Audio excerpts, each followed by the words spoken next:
Lo tenemos al profe Cristian Rion. Muy bien, Bienvenido. profe. Welcome to the Argentina.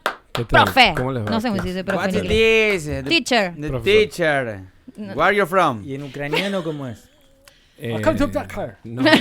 No sé, no tengo idea. Además, tan complicados. How many?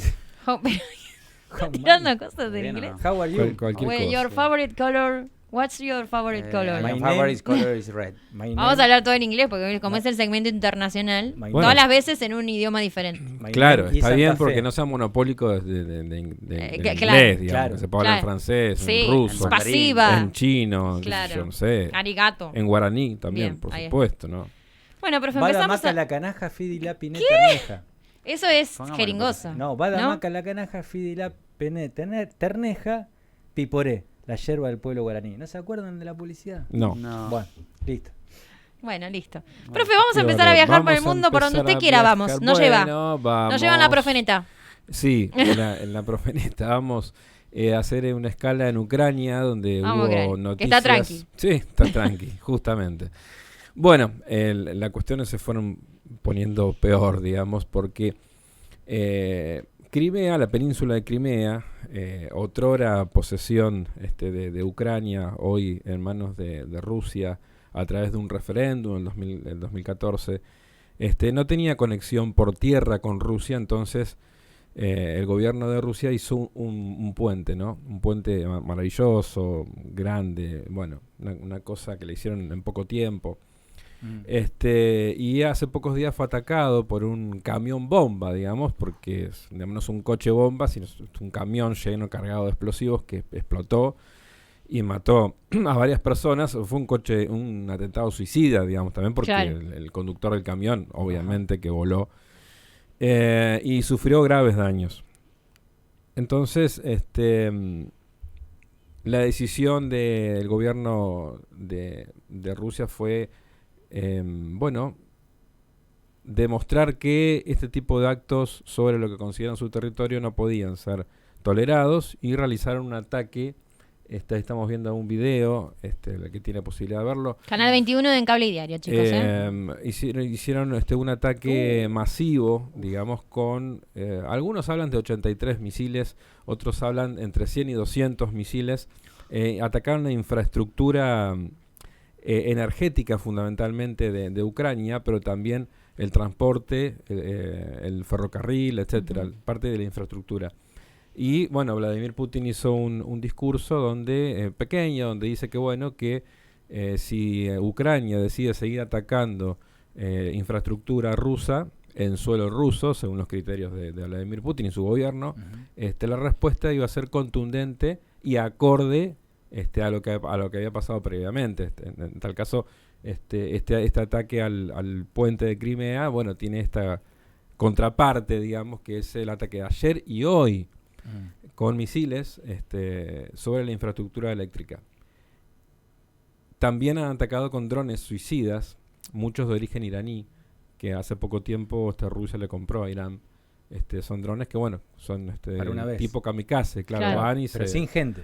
Sí, por supuesto. No tienen piloto, digamos. Claro. Van hasta el lugar donde tienen que explotar y ahí se inmolan los drones. Claro, se inmolan los drones. Bueno, tiene una consecuencia esto porque, por ejemplo, el presidente de Ucrania, Zelensky, determinó que no pueda exportarse energía eléctrica porque Ucrania es un exportador de energía eléctrica a Europa Occidental. Sí. Entonces lo que hizo es, claro, como quedó dañado un sistema eléctrico, lo que hizo es prohibir, digamos, o suspender, mejor dicho, la exportación de energía eléctrica a Europa, que la complica aún más con todos los problemas que está teniendo en vísperas de un invierno que sabemos que es duro siempre. Los inviernos en Europa, fundamentalmente en la parte norte de Europa, es muy complicada. Así que tienen problemas con el gas, tienen problemas con el petróleo y ahora van a tener problemas con la energía eléctrica, ¿no? Así que Bueno. ya se siente en varios países de Europa esto de las restricciones, por ejemplo, en el uso del gas, de la energía eléctrica y también del combustible. Se vio imágenes y videos de policías en Francia empujando los patrulleros porque se han quedado sin nafta, largas colas para cargar combustible. en donde se le va y la policía se fija si alguien tiene combustible, se lo saca de la fila, por ejemplo, para que carguen los que no tienen nada, digamos, para ir racionalizando un poco. ¿Esto en Francia? Sí, en Francia y en varios países también. Mirá. Están con problemas. Estados se Unidos, viene la época más dura, además. Estados Unidos Sí, está que no empezó, presionando, Estados Unidos está presionando a la OPEP, que es la Organización de Países Exportadores, Productores y Exportadores de Petróleo, fundamentalmente los países árabes, para que aumenten la producción. Por el contrario, ellos le respondieron que dijeron que iba a descender la producción. Esto hace que, obviamente, que el precio tienda a una suba. El precio del combustible, del petróleo, del combustible. Y Estados Unidos le responde que esto lo van a considerar como un apoyo a Rusia. Digamos. Y bueno. A ver, obviamente que lo es. Entonces... es un apoyo a ellos mismos, o sea... Primero es un apoyo a ellos mismos. Claro, al precio que quieren. Exactamente. Y después también es un apoyo a Rusia. Entonces, pensamos en esto de cuando escuchamos en los medios de comunicación que dicen el mundo condena, el mundo sanciona o el mundo, en realidad no es todo el mundo, claro, digamos. Porque las resoluciones condenando a Rusia en la OEA, por ejemplo, después de que también vino un discurso de Zelensky, ¿no? Que yo comenté acá, que hablaba apelando a San Martín y a Bolívar, etcétera, etcétera. Los principales países, los países más grandes de América Latina, le dieron la espalda a esta resolución en contra de Rusia, que fueron México, Brasil y Argentina. Claro, sobre todo Brasil y... Lo mismo Naciones Unidas. Claro. Es decir, entonces, cuando vemos que Rusia sigue comerciando fundamentalmente con China y con la India, que tiene muchos apoyos en África, que los países en América Latina, si bien han condenado la invasión, pero que no han elegido no sancionarlo a Rusia, ni seguir con estas declaraciones, digamos, de condena hacia Rusia. Entonces, vemos a un Estados Unidos que lo enfrenta, pero fundamentalmente con los países de Europa Occidental. Claro, como que los empuja a los otros y se peleen ustedes. Más Japón y siempre decimos Nueva Zelanda, Australia, Corea del Sur. Fundamentalmente estos países del Asia y de Oceanía. Respecto a lo que decías, de que peleen por Estados Unidos. Claro. Víctor Orbán es el primer ministro de Hungría. Y él dijo, hizo unas declaraciones, estuvo en Alemania, reuniéndose con Scholz, que es el canciller, y además con empresarios, etcétera. Hizo unas declaraciones, le preguntaron lógicamente por el tema de Ucrania, y dijo él, si ustedes creen que esto es una situación que tiene que resolver Ucrania con Rusia con Ucrania, están equivocados. Este conflicto lo tienen que resolver Estados Unidos con Rusia. Claro. Porque ahí radica el problema y ahí radica el conflicto. Fundamentalmente es un conflicto entre Estados Unidos y Rusia. Y lo dijo Orbán, que no es... Lo dijo Orbán, que es el primer ministro de Hungría, digamos. Sí. Un tipo, digamos, de derecha, exactamente. Claro. Donde histriónico, digamos, un perfil tiene parecido al de Donald Trump. Sí.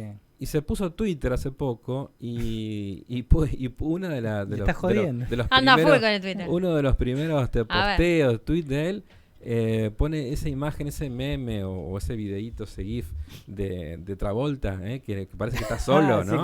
Que no entiende qué pasa. Claro, que pasa que está solo. Es como y dice, él. ¿dónde está mi amigo Donald Trump? Dice. No, ¿en serio? Orbán sí Pero qué bueno. Lo puso y dice, ¿dónde está mi amigo? Y le puso @real Donald Trump, que no existe más porque que de Twitter lo sancionó. Claro, lo sancionó y lo echó, digamos, de Twitter. Claro. Y Víctor Orbán hace esto. Es un tipo que, el primer ministro de Hungría, también del estilo de Donald Trump, hace muchos años que está en el poder en Hungría, y algunos lo acusan de tener cierta simpatía y amistad con Vladimir Putin. Cierta amistad, incluso personal, digamos. Ahora, profe, te pregunto algo, o sea, pregunto y cuento. El tema de lo energético, y estamos hablando de recién iniciado el otoño en Europa. Sí. Cuando hablamos de falta de energía, falta de gas, falta de electricidad, en un continente como estamos hablando de muertos por frío. No estamos hablando de... Todos los años, y depende cómo intensidad del frío, todos los años hay muertos de frío, hay muertos, incluso con la situación normalizada. Por lo tanto, este invierno va a ser, puede ser tremendo. Porque aparte hay una escalada también, y esto que hablábamos, históricamente Rusia en la guerra usó el frío como la mayor herramienta, ¿no? Tanto con Napoleón, claro, tanto contra Napoleón como el avance de Hitler. Sí, en aquellos casos en carácter defensivo. Sí, en carácter defensivo, pero los esperó. Habían penetrado sobre Rusia, claro, tanto Napoleón Bonaparte, que ocupó Moscú, lo que muchos no saben, y lo que no hizo Hitler. Napoleón estuvo en Moscú, se quedó mucho tiempo, la anécdota es que le decían, vamos, no. Claro. Porque él estaba en verano en Moscú. Claro, no, yo me quiero quedar porque quiero que el zar, que el zar hable conmigo y quiero tener una charla con él y hacer la paz. Y el zar no atendía. Y el zar no atendía. Se había ido de Moscú y no atendía. Y el zar sabía que lo mejor que podía hacer es que Napoleón se quede más tiempo. Claro. De hecho, se quedó tanto tiempo que llegó el invierno. Y cuando se retiró fue un desastre. Claro. Bueno, a Hitler le pasó algo similar, ¿no? Sí. Hoy en día lo usa de otra forma. Sí. Más hacia el frío llevando más ofensivo. Llevando el frío hacia Occidente, digamos, de alguna manera. O quitando el calor a Occidente. De todas maneras, hasta hace muy poco tiempo Moscú siguió cumpliendo con los envíos de gas hacia Europa. Lo que pasa es que también lo sancionaron, no se podían hacer transacciones en euros ni en dólares. Entonces, Vladimir Putin hizo que le paguen en rublos. No quisieron pagarle en rublos. Bueno, un montón. Y además, el atentado hacia los gasoductos. Sí. En Alemania se quejaron de que Estados Unidos le está cobrando 4 veces más el gas. El gas licuado. El gas licuado que viene por barco desde Estados Unidos. Y los eurodiputados reunidos llegaron a la conclusión brillante que el desarrollo de todos los últimos años, décadas de Europa, el gran desarrollo y que la ha hecho competitiva, estaba basada en tener energía barata desde Rusia. Claro. Entonces, hoy, ante estas circunstancias, no tienen ese insumo, digamos, que colaboró con la competitividad económica, fundamentalmente de Alemania y del resto de Europa. Ahora es impresionante, Estados Unidos hoy se está nutriendo de una ganancia especial a partir de la guerra que Estados Unidos provocó. Las acciones de las empresas productoras de armas en Estados Unidos se dispararon. O sea, han ganado inmensa cantidad de dinero y lo siguen haciendo. Ahora con los ataques estos que hizo Rusia ayer y hoy, desde Estados Unidos le dijeron que bueno, que ahora en vez de decir vamos a tratar de lograr la paz, de acercar las partes, etcétera, dijeron no, vamos a suministrarle misiles antiaéreos, digamos. Bueno. Porque evidentemente les conviene. Esto, claro, es como de nunca acabar. Claro, ahora, pero su negocio en la guerra. Hablando de acabar, ¿sí? Tengo acá un dato. El 8 de noviembre, es decir, dentro de poco tiempo, hay elecciones en Estados Unidos. Y hay elecciones en la Cámara de Representantes, que sería como nuestra Cámara de Diputados, y el Senado. Esto puede cambiar la configuración, digamos, de fuerzas políticas en el Congreso de Estados Unidos y puede darle también un duro golpe a Biden y a la política de Estados Unidos en Ucrania. A Biden y a Zelensky también. Claro. ¿Por qué? Porque la mayoría de los acuerdos en cuanto a la cantidad de dinero y armas que le entregan, le prestan, le arriendan a Ucrania pasa por el Congreso. Entonces, hoy tenemos 435 representantes, la Cámara de Representantes son 435. Hoy hay mayoría demócrata, igual que el presidente Biden. Esto se puede modificar. Y puede haber una mayoría republicana. Lo cual sería un golpe importante. Igual lo mismo al Senado, que también tiene mayoría. Es prácticamente una paridad de 50 y 50 en el Senado, pero hay una mínima diferencia a favor de los demócratas que podría cambiar en favor de los republicanos. Y si bien los republicanos siempre tuvieron una política bastante agresiva a nivel exterior, en este caso es como que se ha invertido, ¿no? Es como que está siendo muy críticos. Y la voz principal de los republicanos sigue siendo Donald Trump. Es increíble que un partido tan rico, Sí, sí, sí, sí, literalmente, cuadros. y Claro, literalmente, y además y con empresarios. y muchos cuadros políticos Sí, sí, sí. importantes, gobernadores, etcétera, no encuentre una renovación, digamos, si es que no quieren presentar nuevamente a Donald Trump. ¿Qué es lo que le impide a los republicanos llegar quizás a tener las mayorías en el Congreso de Estados Unidos? Bueno, algunas ideas que tiene Trump y los republicanos respecto a cuestiones internas de Estados Unidos. Por ejemplo, el tema del aborto. Claro. Y algunas otras cuestiones que son sensibles, como los impuestos, etcétera, en Estados Unidos. Puede hacer que no lleguen a tener la mayoría en ambas cámaras. Pero bueno, tener la mayoría en ambas cámaras sería quizás la antesala a un impeachment. Epa. Es Fuerte. decir, a un juicio político a Biden. Porque también estuvo pendiente la cuestión de los negocios de Claro. Hunter Biden, que es el hijo de Joe Biden, los negocios que ha tenido en Ucrania. Que ha Claro. sido parte de las energéticas, de las compañías energéticas de Ucrania. Ha estado con esos negocios y ha sido parte del directorio de empresas en Ucrania, que fue parte de la campaña de Trump contra Biden por la presidencia de los Estados Unidos. Fue mucho de lo que Trump dijo en ese momento, es eso. Es denunciar los negocios que tenía Hunter Biden en Ucrania. Bueno, completito. Esa es la situación que tenemos. Por eso digo que quizás el futuro de la guerra en Ucrania esté en Washington. Es muy probable. Digamos, está en Washington. El Está tema en es que Washington, por supuesto que está. que si se clarifica eso, Ya Pero el me mes que refiero viene se puede transparentar. El mes que viene puede haber algunos cambios, Ujú. quizás. que influyan en toda y esta situación. también una carrera, el tiempo pasa muy rápido, entre esta elección de medio tiempo y la próxima, que es a presidente de Estados Unidos, va a ser central. Lo dijo Donald Trump también. Es urgente llegar a un acuerdo de paz con Moscú, porque podemos terminar en una tercera guerra mundial que sería fatal para el planeta por completo, digamos. Así que ya son varios dirigentes los que lo están diciendo, que hay que terminar con esta guerra de Ucrania. ¿Y qué cree usted, profe? Yo creo ¿Qué puede que va suceder? a seguir. Yo creo que va a seguir, de todas maneras, un cambio en la configuración del Congreso de Estados Unidos puede alterar el curso de la guerra. Por supuesto que es una guerra que, bueno, el director o presidente de la OTAN dijo, si Rusia gana la guerra en Ucrania sería un golpe grande para la OTAN, una derrota para la OTAN. Y no lo podemos permitir. Y Rusia tampoco puede permitir perder esa guerra. Es decir, me parece que Estados Unidos tiene otros intereses también, además de Ucrania, y que puede llegar a decir, bueno, lleguemos a un acuerdo de alguna forma, ¿no?, con Moscú respecto de Ucrania. Ahora, rapidito, una Sí, pregunta. sí. Que cuando Rusia declara, bueno, los estados que declaró como propios, y Sí, sí, sí. también no podría haber sido eso una puerta a la negociación, decir, bueno, hasta acá llegamos, por lo menos hasta ahora, a nivel de diplomacia internacional, digo, podría haber sido una solución. Bueno, hasta acá llegamos, ¿no? Hasta acá, bueno, cedimos en esta cuestión de que uno no se permite perder, el otro tampoco.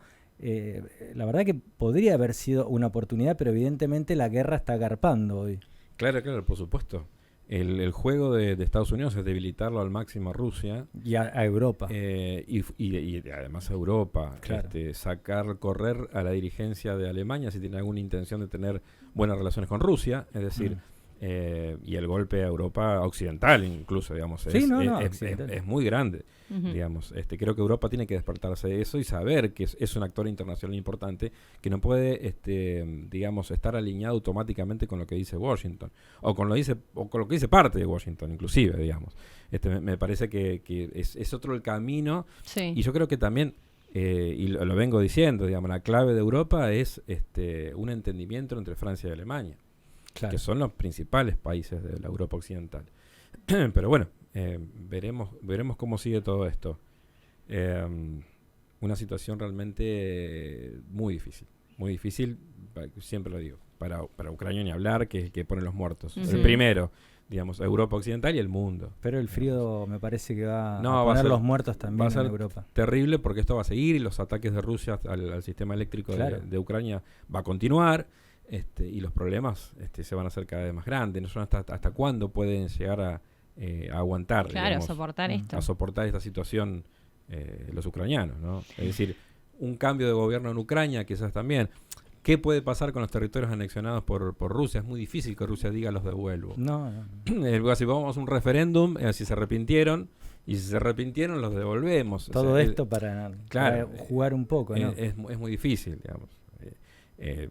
Lo que queda a Ucrania también es decir, bueno, renunciamos a la guerra, pero seguimos reclamando. Es decir, a ver, ¿qué pasa con Malvinas? O sea, cuestionemos también qué pasa con Malvinas. Es territorio argentino y está ocupado por el Reino Unido. Ujú. Digamos, Argentina todo el tiempo está reclamando por la devolución de esos territorios, que consideramos nosotros que es nuestro. Pero no insistimos en una opción bélica todo Claro. el tiempo, ¿no? Con alguien que nos suministra armas y todo el tiempo queremos recuperar por la Reocupar. fuerza Ujú. esos territorios, ¿no? Vamos al foro internacional que encontremos y reclamamos, Sí, sí. ¿no? La OEA, la ONU, los BRICS, el G20, donde sea, llevamos nuestro reclamo pacífico. Yo creo que eso también puede ser una solución para el ucraniano. No renunciar jamás a sus territorios, pero hacerlo por la vía pacífica, porque la situación, si no, cada día va a ser peor. Profe, gracias. No. Impecable como siempre. Por favor, Llegan un gracias. montón de mensajes, lógicamente. Viste que Sí, en Ucrania sí. también está más, ¿viste? Siempre hay alguien Claro. que está peor. Sí, tiene razón, tiene razón. 2 minutos pasaron de la hora 17, nos vamos a informar. Vuela este programa tremendamente.